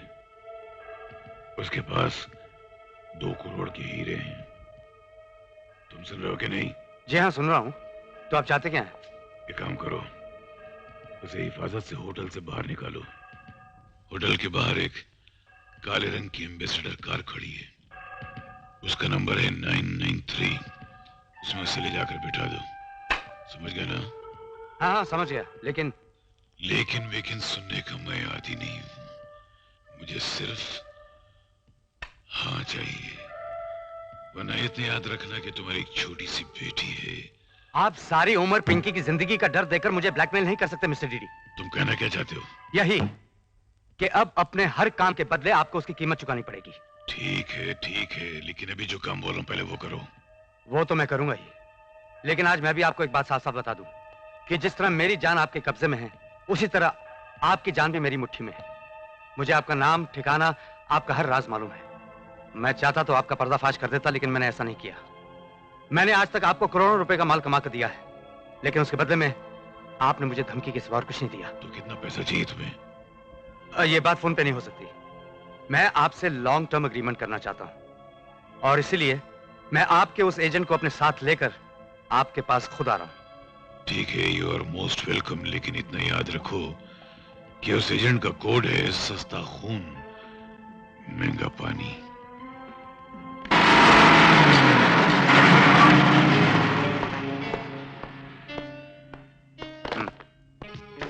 वर्मा इधर। सर कुछ मिला अभी तक? अभी तक तो नहीं मिला सर। तीसरे मंजिल की हर रूम की तलाशी ली जा चुकी है। चौथे, पांचवी और छठी मंजिल की तलाशी जारी है। ठीक है, carry on. Okay sir.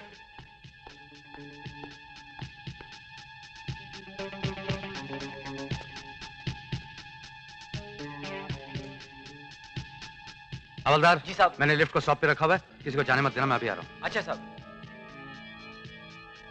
Sir Vinod साहब आए हैं और ऊपर कुछ पूछताछ के लिए गए हैं। ऊपर? कौन से फ्लोर पर? शायद 4th फ्लोर। 4th floor? जी। कौन हो तुम? सस्ता खून महंगा पानी। कम इन। माल कहाँ है? अभी लाता हूँ।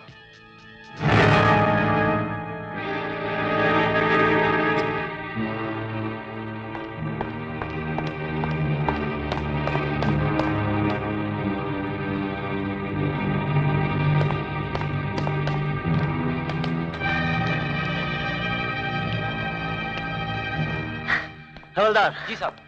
वो विनोद साहब अभी ऊपर आए थे, कहाँ गए? सर अभी वो किसी आदमी के साथ लिफ्ट में नीचे गए हैं। हैं? लिफ्ट से? जी साहब।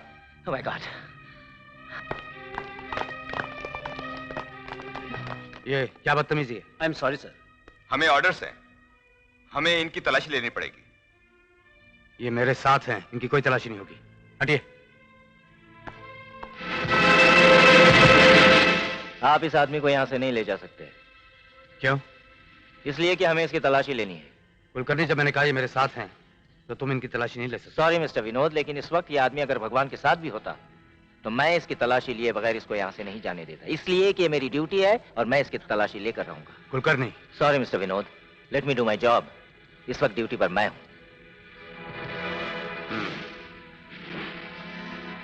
आपको जरा तकलीफ होगी, लीजिए तलाशी।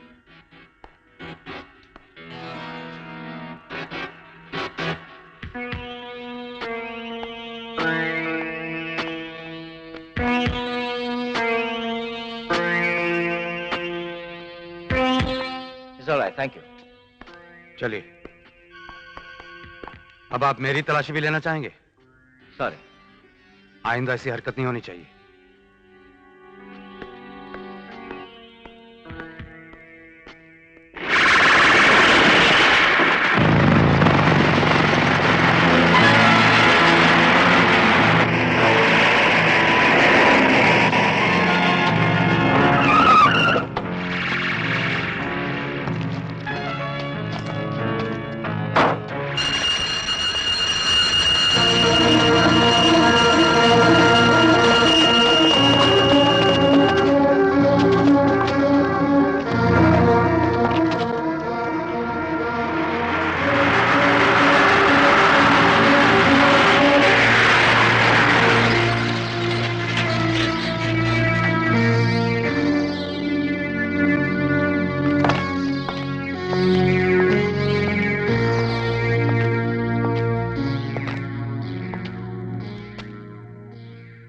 Welcome mister Vinod.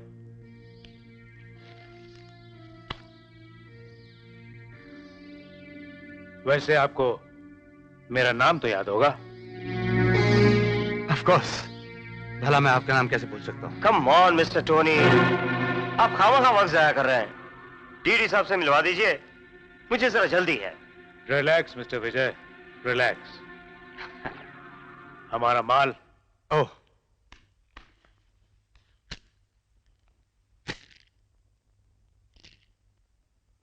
डीडी साहब आपके काम से बहुत खुश हो गए हैं। ये तो हमारी खुशकिस्मती है। वैसे जब आप यहां से भागे थे तब गोली आपके दाहिने कंधे पर लगी थी, उसका निशान तो जरूर होगा, या तो फिर आप कहीं विनोद के हमशक्ल तो नहीं? मैं वही विनोद हूं जिसे आपने गोली का निशान दिया था, और वो निशान दाएं कंधे पे नहीं, बाएं कंधे पे है।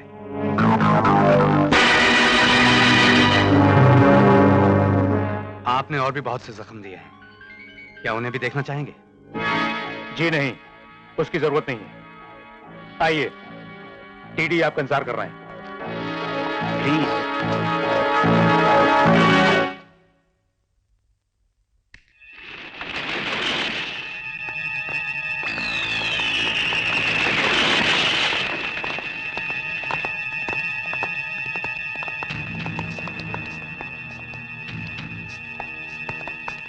Good morning sir.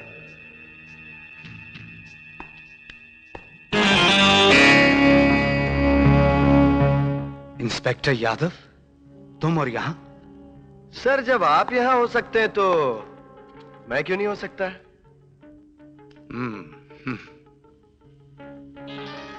Mister Yadav is right.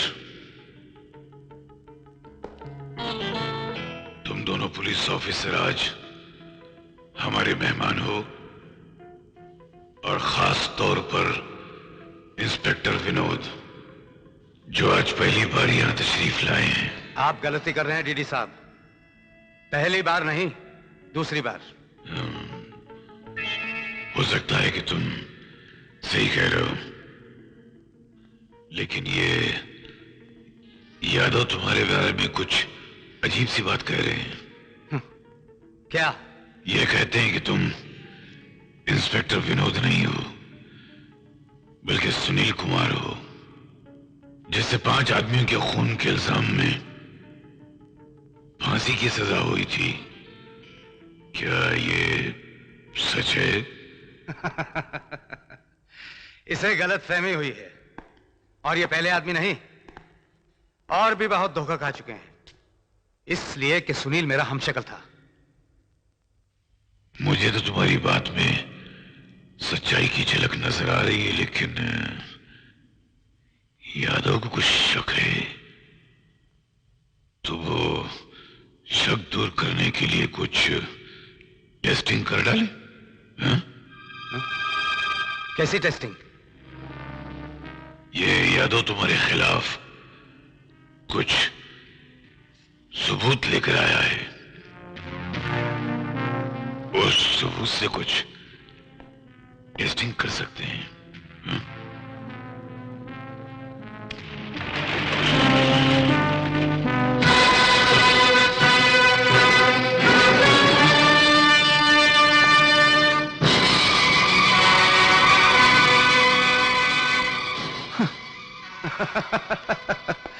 इन दोनों बेचारों को क्यों बांध रखा है?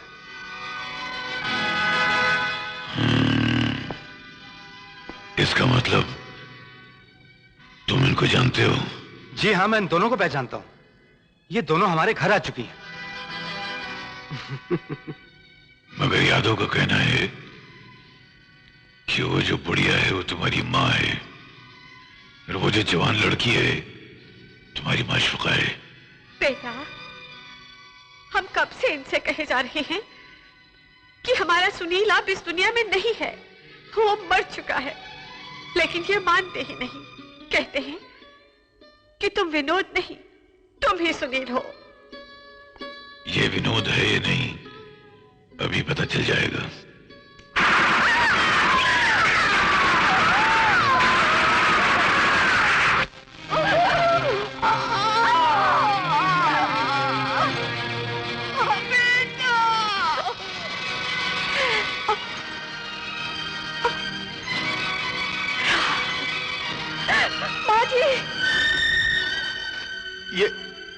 ये तुमने क्या किया मिस्टर डीडी?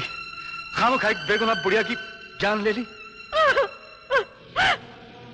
अगर तुम विनोद हो तो तुम्हें अपने खानदान की, अपने फर्ज की कसम, और अगर तुम सुनील हो तो तुम्हें मेरे प्यार की, अपनी मां की कसम। इस गद्दार को, इस देशद्रोही को, इस खूनी को कभी जिंदा मत छोड़ना, जिंदा मत छोड़ना।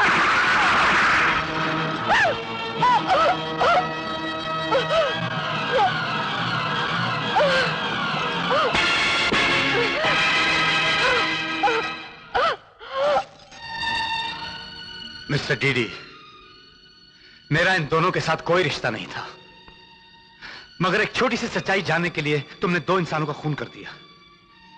मुझे इसका बहुत अफसोस है। अफसोस तो हमें भी है इंस्पेक्टर विनोद कि हमने एक बेवकूफ, एक पागल इंस्पेक्टर के कहने में आकर इन दोनों को खामखा मार डाला। सर वो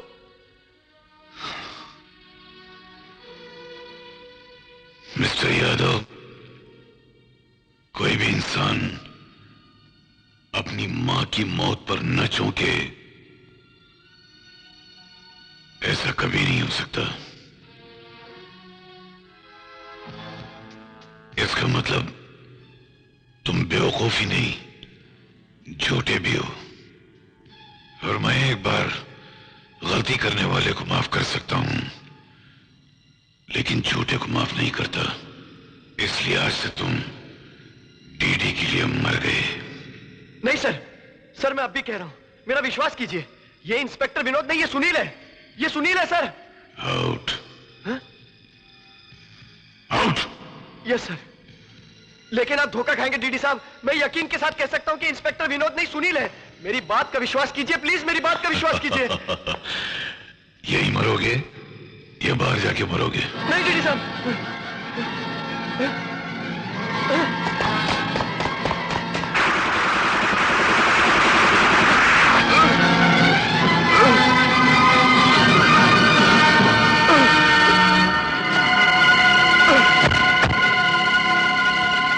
टोनी, हम इंस्पेक्टर विनोद से अकेले मिलना चाहते हैं।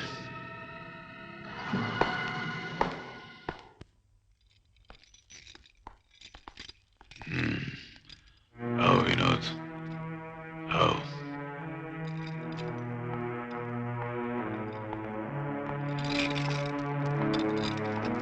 हम तुमसे बहुत खुश हैं। You are fantastic. हालांकि तुम हमारे बारे में सब कुछ जानते हो, मगर हमसे जब भी मिले तो ऐसे जैसे कभी देखा ही नहीं। हमारी शक्ल तो तुम पहचानते ही नहीं।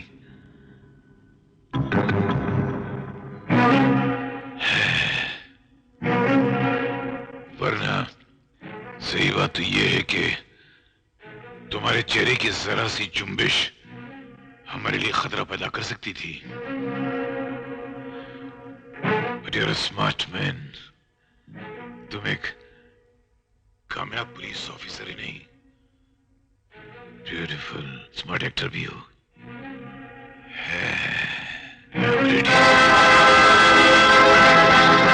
क्यों चौंके क्यों? यहीं तो आप मात खा गए मिस्टर डीडी। मुझे आपके सामने कभी एक्टिंग करने की जरूरत नहीं पड़ी, क्योंकि मैंने सचमुच आपको कभी नहीं देखा। तुम पिछली बार यहाँ नहीं आए थे? वो मैं नहीं आया था, वो इंस्पेक्टर विनोद आए थे। क्या विनोद? जी, और मैं सुनील हूं मिस्टर देवीदत्त। क्या बात करते हो? नहीं, इम्पॉसिबल। और ये जो अभी मारी गई है, तुम्हारी मां और तुम्हारी मंगेतर थी? जी। तुम्हारे सामने तुम्हारी मां और मंगेतर को मार दिया गया और तुम पत्थर की मूर्ति की तरह खामोश खड़े रहे। हाँ, ऐसे पत्थरों से सच्चाई की इमारत बनती है देवीदत्त। सच्चाई की इमारत में कभी कभी अपनी मां का खून छिड़कना पड़ता है, तो कभी औलाद का। ये सिर्फ फर्ज शहनाज बहादुरों का काम है, बुज़दिलों का नहीं। अगर मेरी असलियत मालूम करनी थी तो उसका बड़ा आसान तरीका था।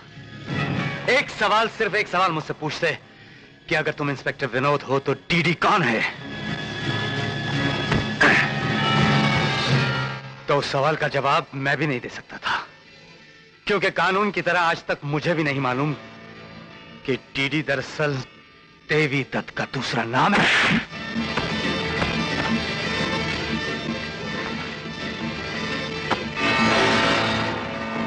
अगर वो सवाल तुम मुझसे पूछ लेते तो तुम्हें मेरी असलियत का आसानी से पता चल जाता और तुम मुझे खत्म कर देते और मेरे परिवार के लोगों की जानें बच जाती।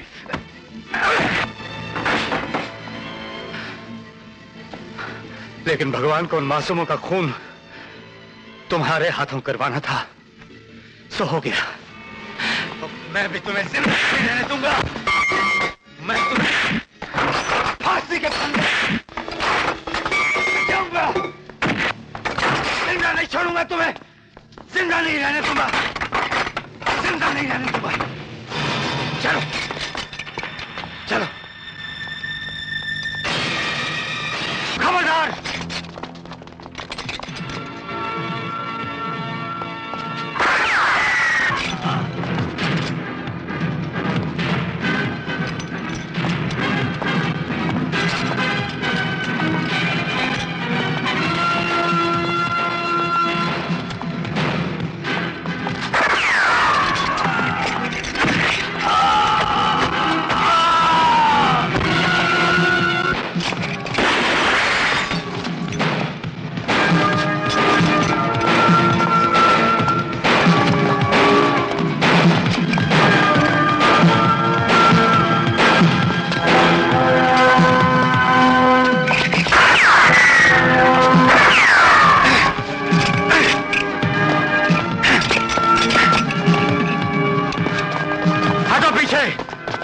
नहीं तो गोली मार दूंगा।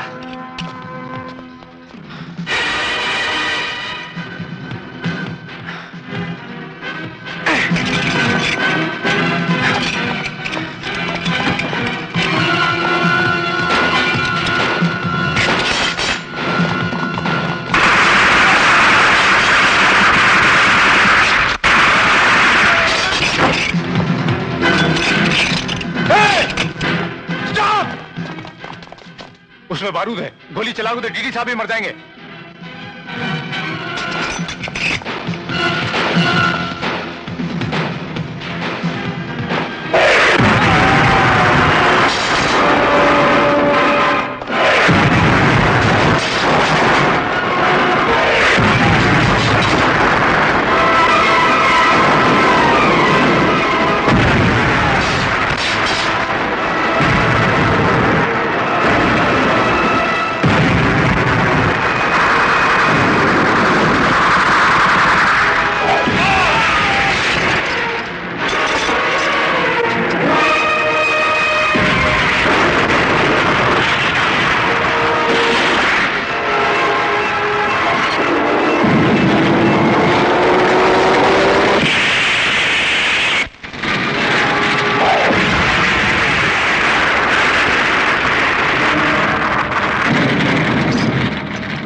जानते हो ये क्या है?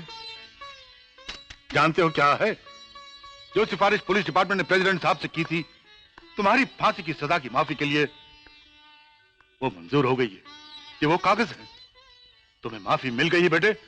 अब तुम एक आजाद इंसान हो। तुम एक इज्जतदार शहरी बनकर रह सकते हो। ठीक है बेटे, तुम कहां जा रहे हो? सर, जिस काम के लिए आप मुझे यहां लाए थे वो पूरा हो चुका है, इसलिए अब मैं जा रहा हूं। लेकिन तुम जाओगे कहां? कहां जाओगे तुम? तुम्हारे परिवार में से तो कोई बचा ही नहीं। कोई बात नहीं सर, सिपाही हूं। देश के लिए जान देना या अरमानों का बलिदान देना एक ही बात है। इतना बड़ा देश है, उसके रहने वाले सभी अपने परिवार संभालते हैं। जाकर उन्हें कहीं खो जाऊंगा।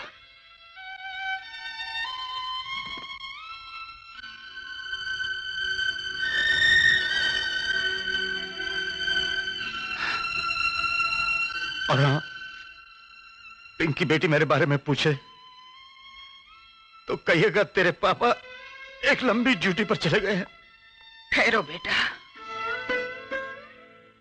बेटे, तुमने अपने देश के लिए, हमारे लिए अपना सारा परिवार खो दिया और आज हमें छोड़कर जा रहा है। मैंने अपना एक बेटा तो गवा दिया, अब दूसरे को गवाना नहीं चाहती। बेटे, मेरा बेटा नहीं रहा और तेरी मां नहीं रही। अब ये समझ ले, हम मां बेटे दोनों जिंदा है। देख, मेरी आंखों में देख, इसमें तेरी मां नजर नहीं आती, उसकी ममता नजर नहीं आती। बोल बेटे, बोल बोल ना। मां, बेटे, मां,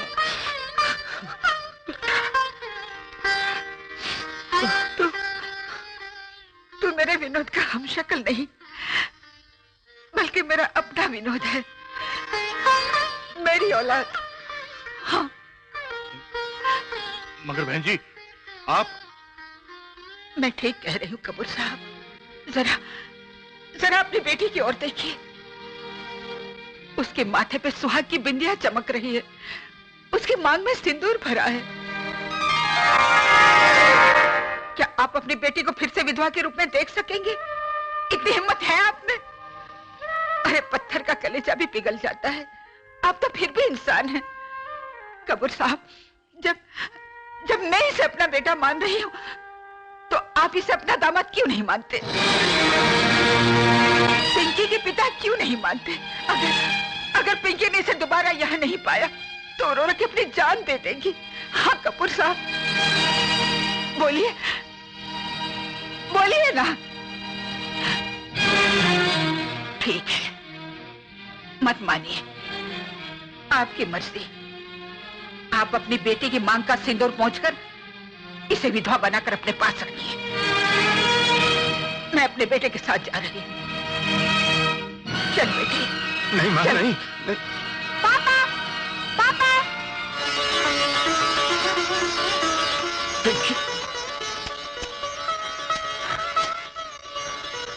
अरे, आप कहाँ जा रहे हैं पापा?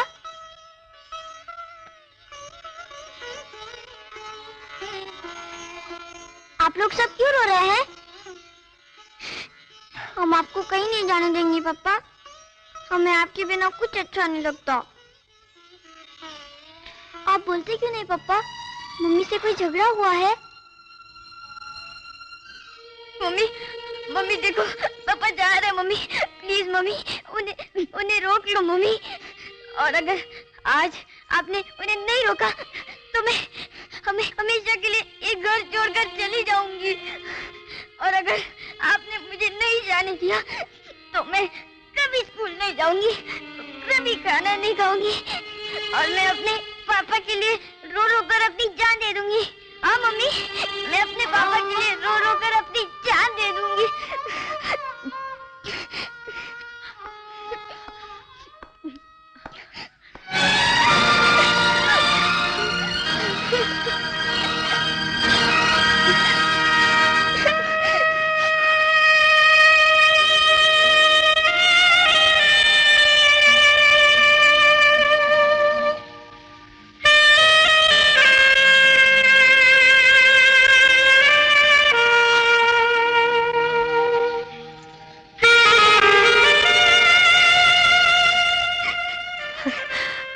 पिंकी बेटे, रो मत बेटे। तेरे पापा जा कहाँ रहे हैं? वो तो सिर्फ ड्यूटी पर जा रहे थे, लेकिन अब कहीं नहीं जाएंगे।